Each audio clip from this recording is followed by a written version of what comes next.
Module 7, Financing. Without funding, no performance improvement is possible. Funding sources exist and need to be explored.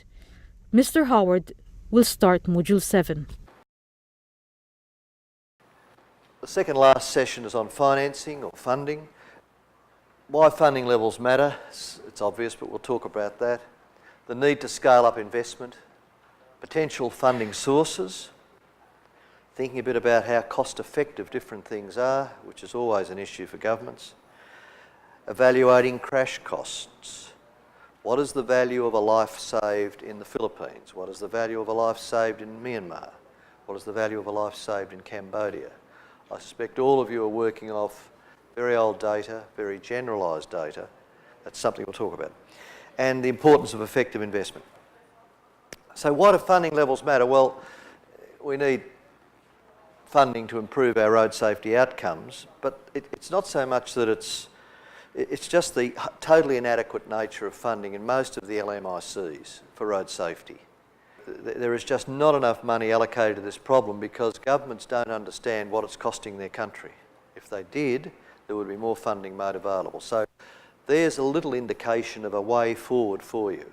We have to demonstrate to governments how much road safety, road trauma is costing their country. We need to get increased priority for investment. Road safety and implementation of road safety plans, improving road safety management, getting good interventions in place, it's a 20-year project. And so the international donors, for example, don't think in those terms. They think in terms of 3 to 5 year projects. This is a 20-year project, probably more. And we need to say to the donors, the financial institutions, this is what road safety is all about. It's a long-term, strengthening management infrastructure activity. And without substantial funding, we can't make the necessary changes. So project management and technical advice through TA, technical assistance, is really necessary for all of you in the years ahead. And again, this is challenging for the donor community because I don't think they've fully appreciated the management task because it needs a lot of ongoing support. 20-year program. The resourcing in many ASEAN countries is paltry. I've talked about that. Ridiculously high numbers of people are losing their lives. Families are being thrown into chaos. The hidden costs are substantial. The health systems in each of your countries is bearing an enormous burden of this carriage of injured people into hospitals. So it's a massive cost. There are some areas in ASEAN where more than 40% of patients in hospitals are being admitted as a result of road crashes. That gives you a sense of the scale of the impost on the health system. And probably not quantified, not identified and quantified for governments to consider. And as I've said there, if you think of the traditional international financial institution donor programs for infrastructure and health where hundreds of millions of US dollars are invested annually, road safety is worse than a poor cousin. It's not even on the recognition map. So funding needs a major review by governments and by donors and a scaling up of effort, and you're here to advance that.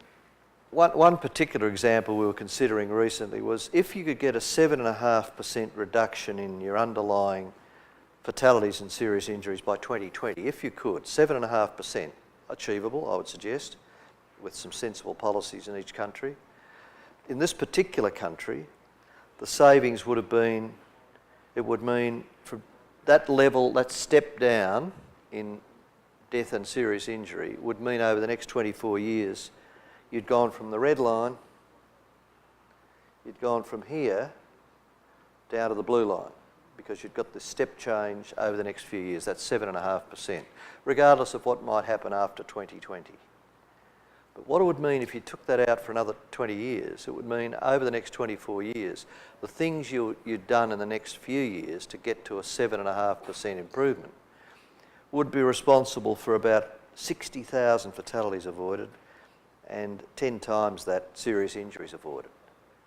Now, that's a particular country's figures. But if you apply this thinking to your own country, they are very, very substantial impacts. And we don't do well enough in explaining these sorts of arguments to our politicians and our communities. And this helps them, I think, this sort of thinking, there's better ways to do it, I'm sure, than this. This sort of thinking helps people to understand they're talking about a really big issue, a major issue. Potential funding sources. Well, the injury insurance industry, I've talked a bit about that, getting them to invest in projects that give them a commercial return. They invest $100 million next year in targeted infrastructure treatments, high yield infrastructure treatments, safety treatments, and they get that 100 million back over 10 years in reduced claims. That's a very good investment for an insurance company. But you would understand the challenge in putting a business case like that together that the evidence supports, but it's quite possible to do so, and particularly in the high volume corridors that we see throughout ASEAN. Additional injury insurance premiums, putting up the injury insurance premiums by a small amount for every vehicle owner so that that money goes into a road safety fund.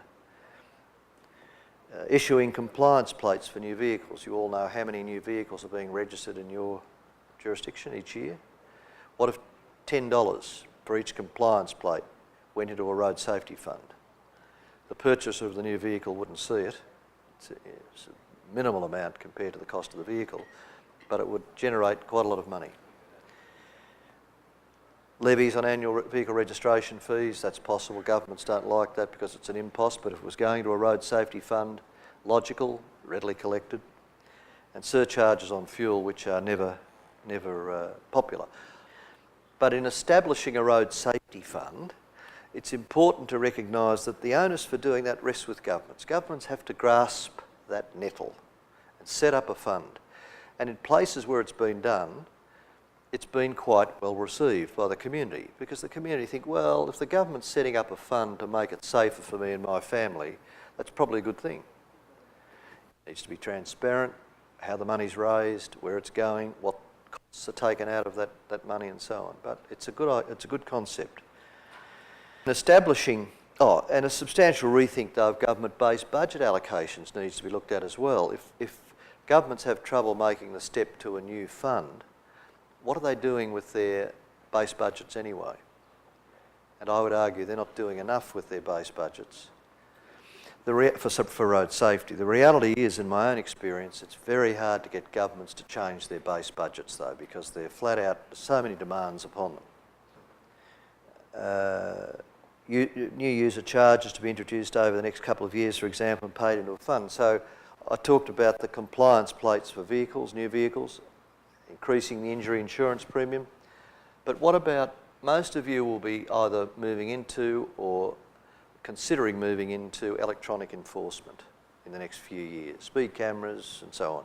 I think Malaysia has just introduced them a couple of years ago, so that's all coming. They will generate, sad to say, but it's a fact, they will generate a lot of income because people are naughty and it takes a while to get them to slow down. And even when they do, there'll be a residual group who will always think they can outsmart the system. That will generate a substantial amount of funds. There'll be some costs associated with running those programs, but there'll be a very high net revenue.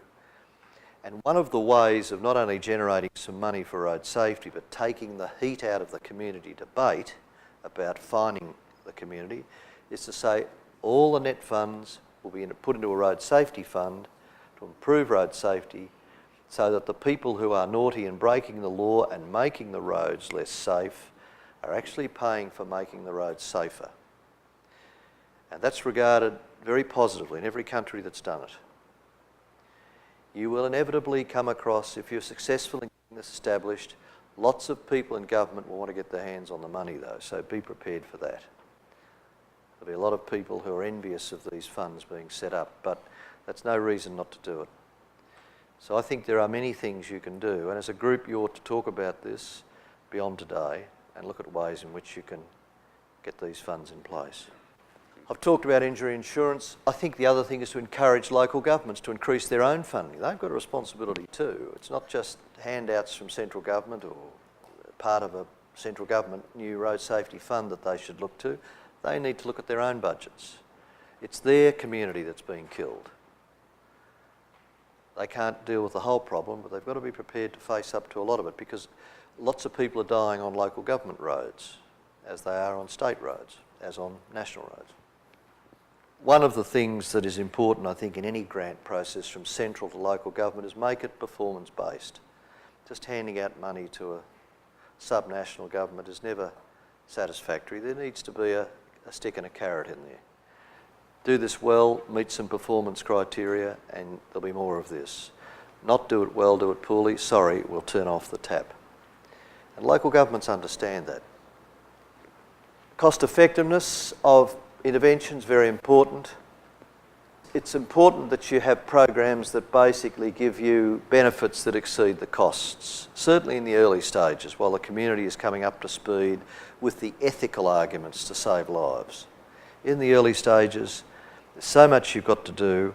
Pick the things that you can say the economic benefits of the investment exceed the costs of investment. Insurers aren't so much interested in the total economic savings. They're interested in the out-of-pocket savings that they have to bear, which are less than the total economic costs. They've typically got to meet the medical costs and the rehabilitation costs and the property, or not the property damage costs, but the injury repair and rehabilitation costs. On top of that, you've got the loss of productive capacity, impacts on congestion and loss of travel time of crashes.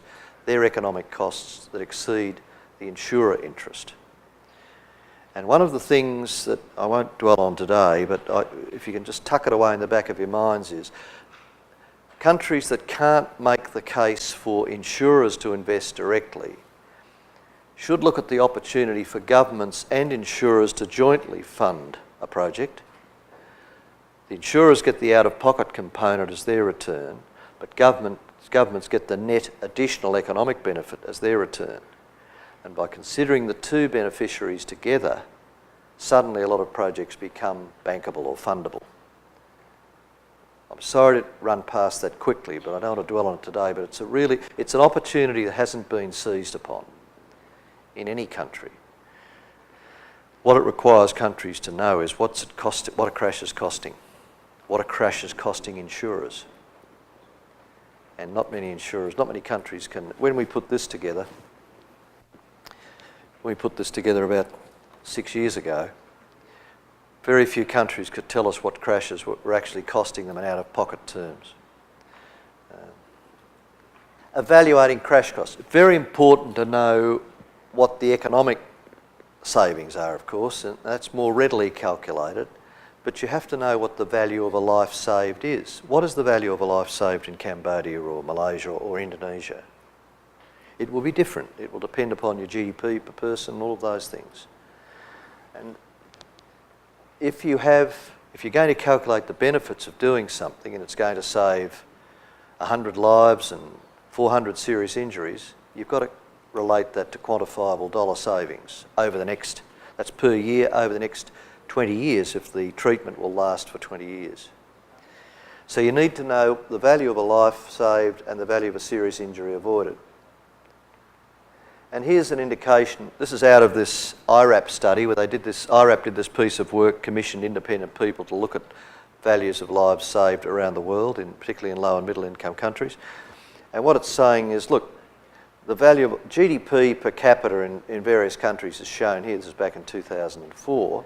There are various methods of calculating that, but don't get too worried about that at this stage. But you can see the variation, enormous variations in GDP per capita. Indonesia, Malaysia, and I know for a fact Indonesia is much higher than that now, because they've had this incredible growth spurt over recent years. But you need to go to this level. You need someone locally to calculate the value of a life saved and the value of a serious injury avoided in your country this year, as soon as you can. And then you might get it refreshed every couple of years. And that, if I were you, I'd be looking for a bit of help from international donors in doing that, because it's something that appeals to international donors because they know they're getting reliable estimates of benefits, at least the base unit.